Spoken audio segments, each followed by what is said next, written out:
Good day everyone. So in this video, we will be talking about Rapidograph. So dito, tuturuan ko kayo kung paano mag-refill ng ink sa ating Rapidograph, kung paano siya linisin, at the same time kung paano baklasin yung ating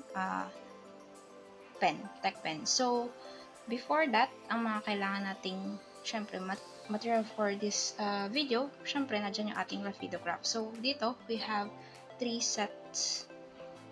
pieces of Rapidograph, which is Staedtler brand. Nandiyan yung ating 0.5, 0.3 at saka 0.1. Then syempre nandiyan yung ating ink.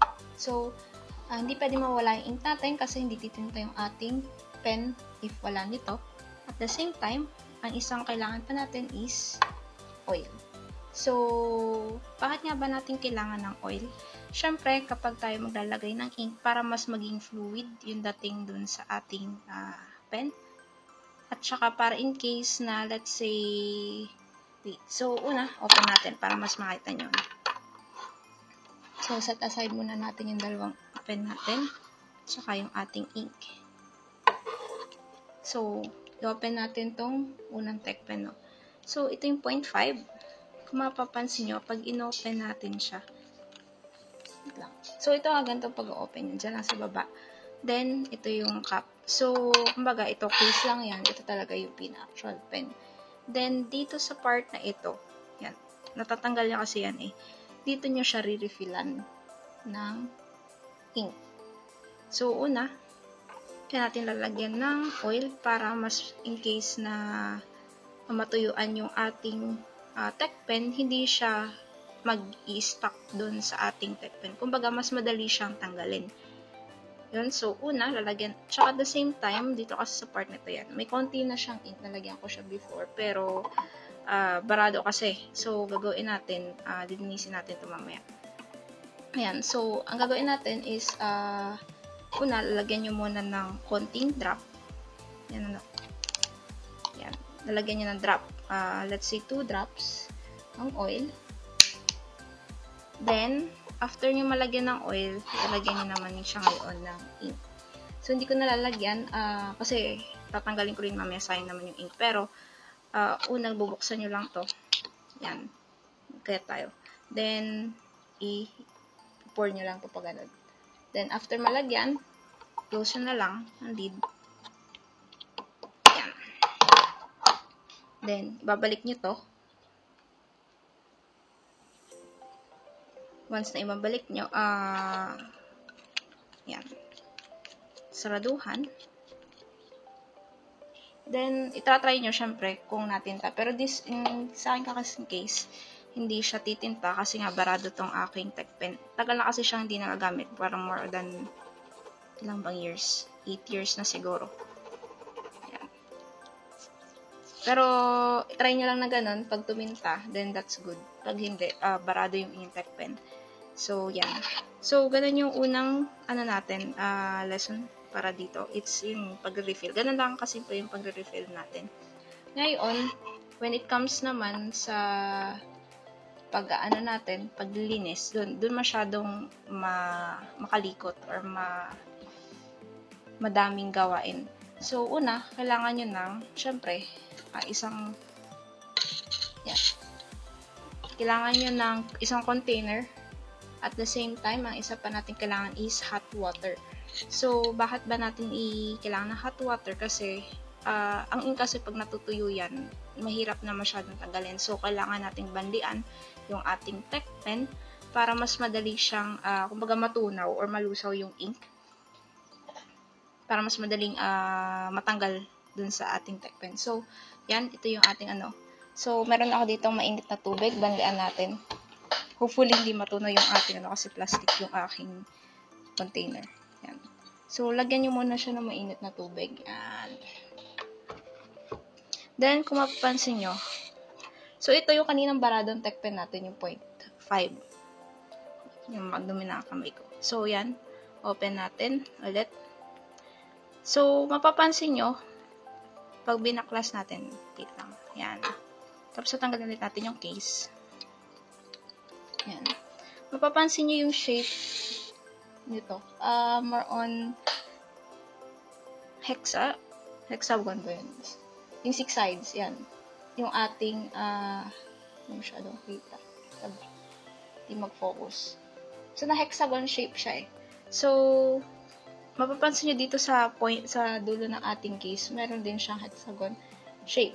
So, yun yung gagamitin natin para tanggalin to. Kasi yung gagawin natin, lilinisin natin tong buong tech pen kasi nagbarado nga dito sa part na to. So, una, susuot nyo siya dito. Move ko lang para mas clear ating video. Then, itwi-twist nyo. Yan. Madali lang naman siya. Yan. Tapos, kung mapapansin nyo, yan, naglo-loose na siya, no? Yan. Ngayon, tatanggalin nyo to. Yan. Kung mapapansin nyo, meron siyang konting ink. Pero sa tunay, kapag madami yung nilagay nyong ink dito, hanggang dito siya eh. Tapos, pag binabalik nyo siya, limbawa, may time na naawas dito yung ink. So, magkakaya talaga kayo. Pero this time, since kukunti naman yung ating ink na nailagay kanina, yan, makikita nyo konti pa. Sana malinaw ba? Yan. Yan. So, dito, put ko ulit to para mas yan. Babanlian nyo ngayon to. Mapapansin nyo, i-dip ko ha. Yun. Konting ano pa lang, na-dip na agad.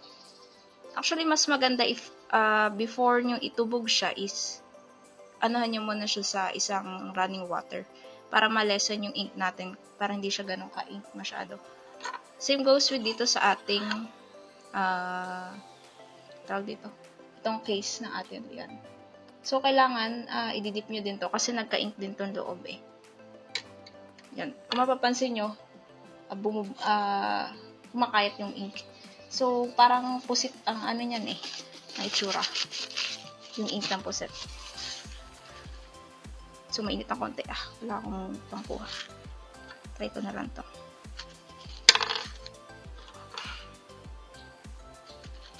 Mainit siya eh. So, ganito, let's say, binabad nyo siya ng matagal. Ano? Wait lang kayo ng ilang, let's say, mga 10 minutes, ganun.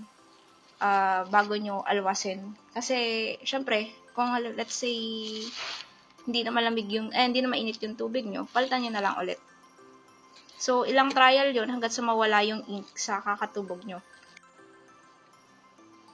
Okay, so this time, mapapansin nyo, napalitan ko na yung ating tubig. Mas malinis na siya compared sa kanina. So, dito nakapansin nyo, nakatubog pa rin yung ating tech pen. Pero may mapapansin nyo dun sa dulo ng atin, nalabas pa rin yung ink. So, ibig sabihin nito, meron pa rin mga konti-konting ink na tira dun sa ating loob ng main tech pen. So, if let's say, nakailang trial na kayo, hindi pa rin natatanggal yung bara ng inyong ink, ang gagawin nyo is, may another step pa. Pero ito naman, nasa inyo if gagawin nyo siya or hindi. Kasi, delikado kasi itong gawin eh. Delicate masyado yung ating tech pen, may chances na masira nyo yung inyong tech pen. So, eto, pakita ko sa inyo paano yung next step. Let's say, hindi, as in, baradong-barado na talaga siya. As in, natuyuan yung loob at ng ink ng tech pen nyo at hindi na nalabas yung ink. Open nyo lang. So, una, tanggalin muna natin. Wipe lang natin ng konti. Remove lang natin tong ating i-wipe lang natin ng konti, no? So, pwede kayong gumamit ng tissue or any clean cloth para tanggalin yung mga para matuyo yung ating tubig. So, yan. Yun yung ating tech pen. Mapapansin nyo dito sa part na to, pwede nyo kasi unscrew yan. So, open nyo to. Dahan-dahan lang. So, ito yung isang part natin.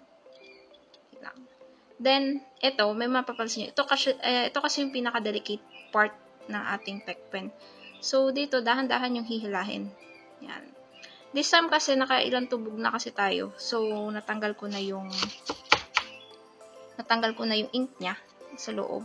Kaya hindi na masyadong matinta siya. Pero, may chances kasi na pag hinugot nyo to, sobrang dami pa rin ng ink dito sa part na to. At the same time, kaya ito yung most delicate part natin, hindi ko alam kung pansin nyo, pero, ayun, mapapansin nyo, meron siyang manipis na para pinaka-needle. So, yun yung actually nagko-control ng labas ng ink doon sa ating tech pen. So, once na mabali yun, then, sira na talaga yung tech pen nyo. No chance na para siya masalba. So, ganun. So, pag after yung baklasin, so ito actually yung pinaka-parts ng ating tech pen, no? Yan. Para makita nyo, i-align natin. Yan. So, nandito yung dalawang case. Nandito yung cap, yung body. Tapos, ito yung pinakalagay ng ating tech pen. Ito yung mismong, kumbaga, parang pinaka-needle na pinapanulat natin. Itong part na to. Oh. Minawala akong part. Ito pala. Sorry. So, ito. Yan pa. Nakalimutan natin ilagay. Dito na lang sa side. Yan. So, ito yung lagay ng ink natin. Tapos, ito yung ating pinakalagay ng mismong tech pen. Ito yung needle na nagko-control dun sa ating labas ng ink ng tech pen. Then, ito yung ating pinaka-cap. So, yan yung parts ng ating instrument, rapidograph, para gumana siya. So, once na, ito okay lang kung let's say matanggal natin yung okay pa yan. Kung mabasag. Kasi, pwede na malagyan ng tape. Ang mahalaga is ito. Wag na wag yung puputulin yung dulo nito, at saka ito. Kasi once na mabali mo yan, wala na talaga. Ayun. So, once na okay na, i-assemble na lang ulit natin. So, una, let's say ito yung ating tech pen, no? Yan. Ito, make sure na dahan-dahan nyo siyang ipapasok. Huwag nyo siyang bibiglain. So, ilagay nyo lang. Yan. Kung mapapansin nyo, ang laki pa ng kawang, no? Huwag nyo siyang ipupush. Kasi once na i-push nyo, possible kasi na hindi nakasuot siya dun sa dulo, mabengko or mabali yung ating needle. So, ang gagawin nyo, hold nyo lang, then alugin. Yan. So, pag naalog nyo na siya, pansin nyo, pumasok naman siya, lumiit. So, dito, tatakpan nyo na siya. Wait lang, okay. So, once na matakpan nyo na, ibabalik nyo naman dito sa case na to. So, pwede nyo gamitin ulit itong puwitan ng inyong case para screw yung ating pinaka-tech pen. Yan. Make sure na tight yung ating pagkaka-screw ha. Minsan kasi ay nalabas yung ink doon. Yan. Then, refillan nyo na. Lagyan nyo ng ink, lagyan nyo na ng oil. Then, bago nyo siya isalpak dito. Yan. So, may time na kapag sinasalpak nyo siya, nalabas yung bula ng ink dito. So, normal lang yun. Ang gagawin nyo is, anuhan nyo lamang siya ng tissue. Para alinisin nyo lang. Then, screw nyo lang ulit to. Balik nyo yung case. Then, yung cap. Yan. So, ganon ang pagbabaklas at saka paglilinis ng ating tech pen.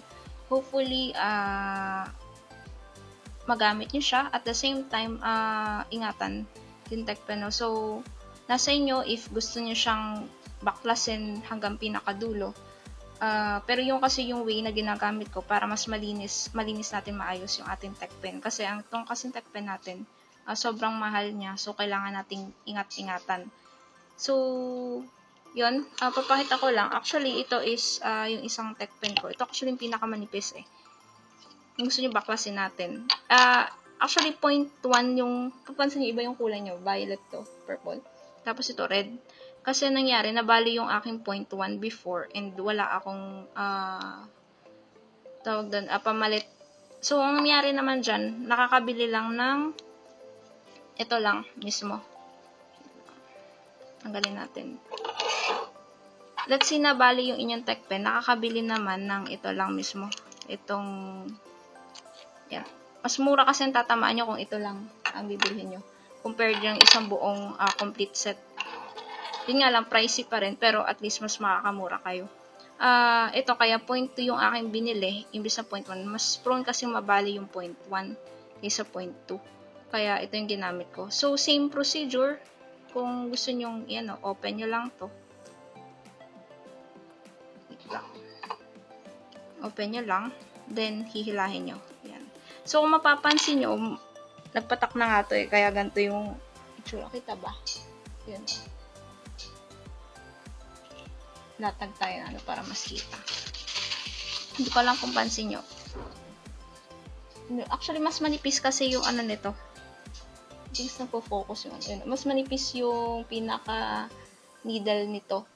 At saka mapapansin nyo, bend ko siya ng konti. Kasi, sobrang ano kasi ito, nipis. Compare dun sa isa. Kasi 0.2 lang. So, ito talaga yung isa sa mga pinakakailangan yung ingatan. Then, same as before. Kung gusto niyo siyang ibalik. Yan. Kita naman, no? Ayun. So, same as before. Balik nyo lang. Dahan-dahan lang. Then, alugin nyo lang. Hayaan nyo lang siyang pumatak. Matagal mga kaunti to kasi maliit yung point. Huwag nyo yun. Sumuot na ng kanya. Kasi kapag pinush nyo, prone talaga yung matanggal. Isa pa ha, para makita nyo. Yan. Yun. Sumuot na lang siya ng kanya. Then, balik nyo. Same as before. Then, ito muna. Ngayon, kung let's say may ink to, tapos may ink din to, binalak nyo ilagay to, aawas ulit yung ink dito sa part na to. Kapag nilagay nyo siya ng may ink. Pero kung wala naman, di siya aawas. So, yun. Ganun lang.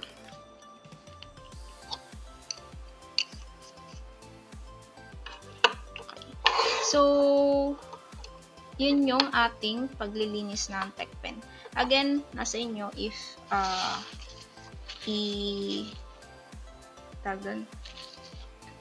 if gusto nyo baklasin yung inyong tech pen, if i-risk nyo.